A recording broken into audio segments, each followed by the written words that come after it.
On se retrouve aujourd'hui à Shizuoka, à 2 pas de la gare, pour filmer ce qu'on appelle un Soragaya. Soragaya, c'est une chaîne de magasins qui propose de l'occasion encore une fois, mais pas que, pas mal de neuf aussi, mais c'est surtout un magasin qui se veut dédié aux geeks du monde entier et plus particulièrement, comme ils le disent dans leurs propres mots, à la sous-culture. Sans plus tarder, on rentre dans l'antre de la sous-culture. C'est parti!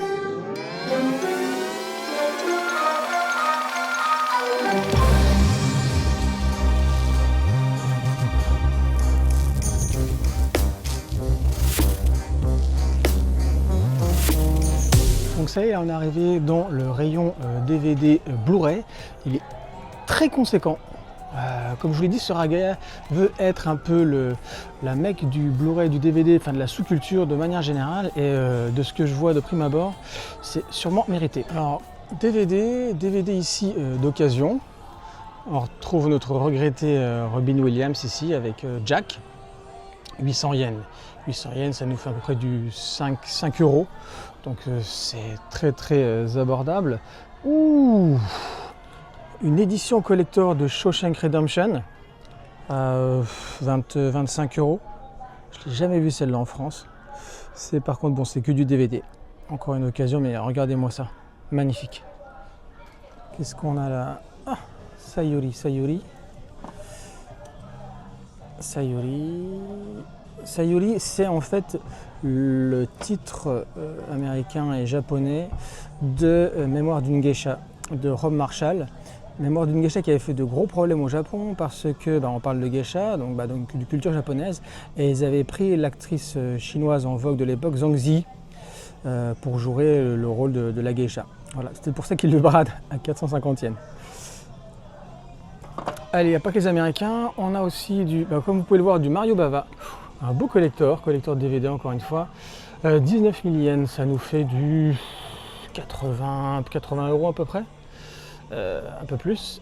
Voilà, la Corel Fouet, on trouve pas mal de Bava là-dedans. Ah, voilà. Tac, on a 9 films de Bava. Et bah ça vaut le coup, c'est pas mal du tout. Cube, mais qu'est-ce que c'est que ça?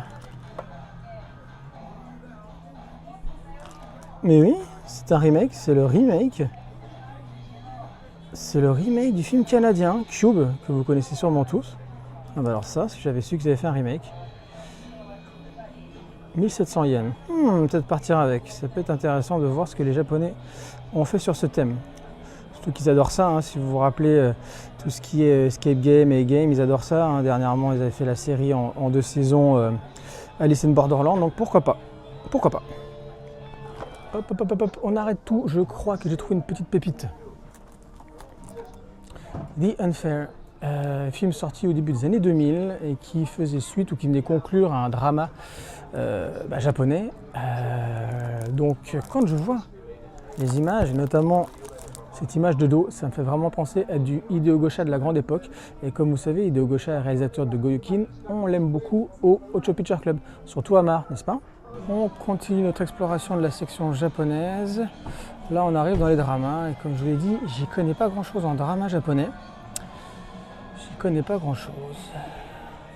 Qu'est-ce qu'on a? Ah, ça, cette couverture me dit quelque chose. Shokozai, ben oui, Shokozai de Kiyoshi Kurosawa. Donc pas Akira Kurosawa, Kiyoshi Kurosawa, réalisateur contemporain de films et de séries à tendance plutôt fantastique, horrifique, celui qui a fait Cure notamment. Et donc Shokozai, c'est dans la section drama, donc série.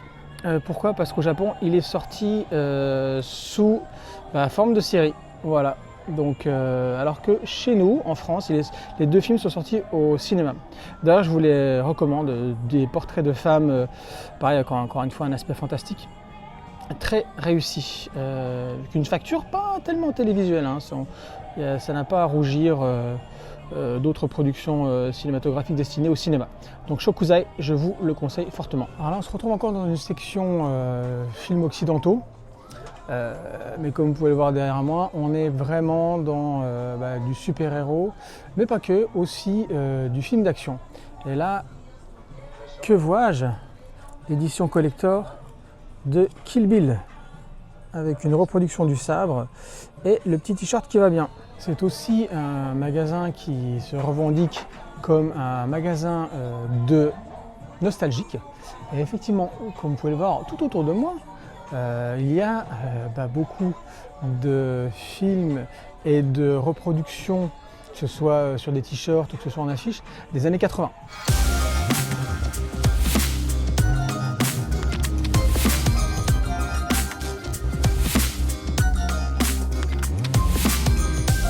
D'ailleurs, il y a un autre petit corner que je vais vous faire découvrir.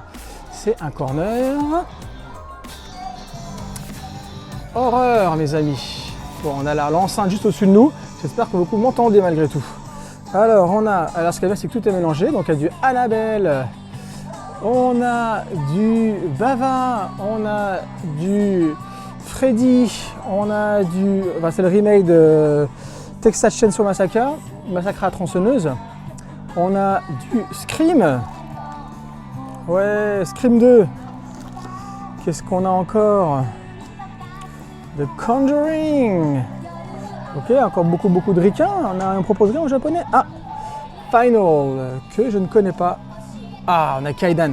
Kaidan, pareil, on a une très belle édition en France chez Wildside que je vous conseille vivement si vous voulez voir un petit peu ce qui a lancé, du moins si vous voulez comprendre d'où vient la J-horror, toutes les petites filles à cheveux longs, je vous conseille Kaidan, un film des années 60 qui vous aidera à comprendre un peu mieux cet archétype de la fille aux cheveux longs. C'est ainsi que se termine notre arc Japon.